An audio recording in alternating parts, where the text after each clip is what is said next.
Hello, everyone. This is Steve Yoder. Welcome to week 7 in Legal Studies 246, the legal environment of business here at the UAB Collat School of Business in the fall of 2016.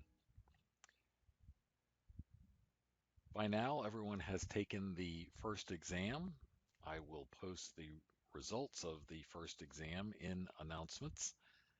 I also ask, and this is for 2 of your 10 discussion points, that you do so, that you take an anonymous survey in Module 6 as to how you prepared for that first exam.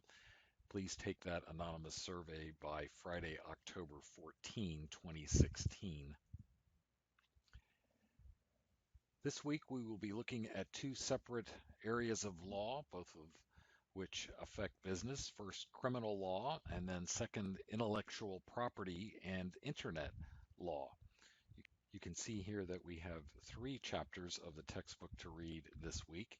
Chapter 7 on criminal law, Chapter 8 on intellectual property law, and Chapter 9 titled Internet Law, Social Media, and Privacy. There are slides for each of those chapters and narrated slides for each of those chapters, and there is a quiz on criminal law, and then I have combined the material in chapter 8 and chapter 9 into one quiz. Starting first with criminal law, here are some of the key differences between criminal law and civil law. The law of torts is an example of civil law.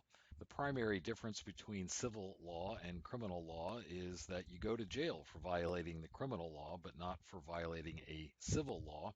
Therefore, the law makes it considerably more difficult to prove that you have committed a crime than it makes to prove that you have committed a tort.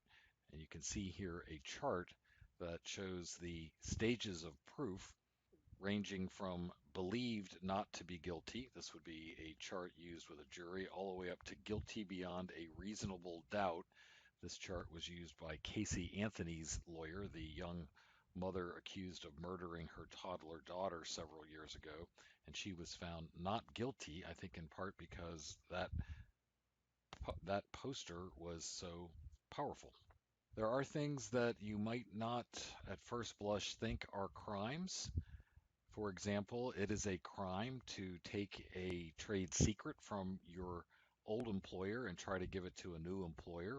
We'll be talking about this very unhappy woman sitting in a courtroom who thought that she could sell the secret formula for Coca-Cola to Pepsi. In Alabama, it is actually a crime to violate the state's ethics laws if you are a public official. What he was accused of doing was using his public position to benefit his private business, and that in Alabama is a crime. And you can see that when he was found guilty by the jury, the first stop he had to make was jail.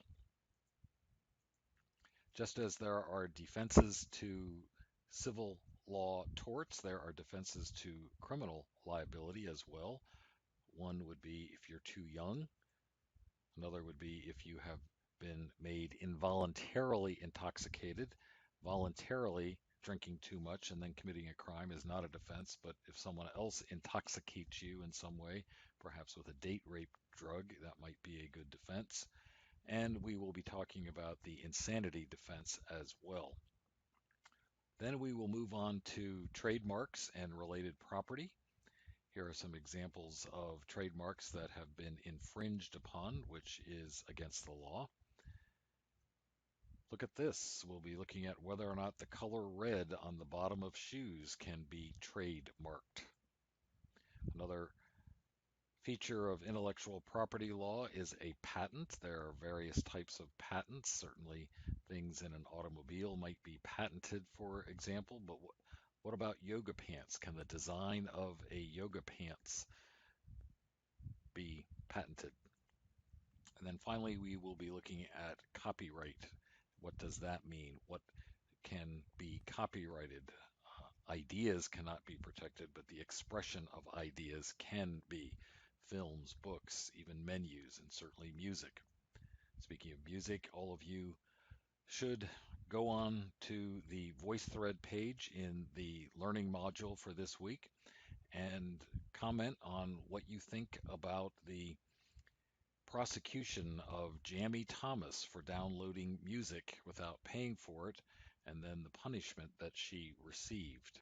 For 2 extra credit points added to the second exam, please send Dalton Bradshaw and me a Canvas mail message by not later than Sunday night, October 16, 2016. Google this story about Pepperidge Farms getting into litigation with Trader Joe's, the grocery store, and tell me whether the dispute was over a copyright, a trademark, or a patent.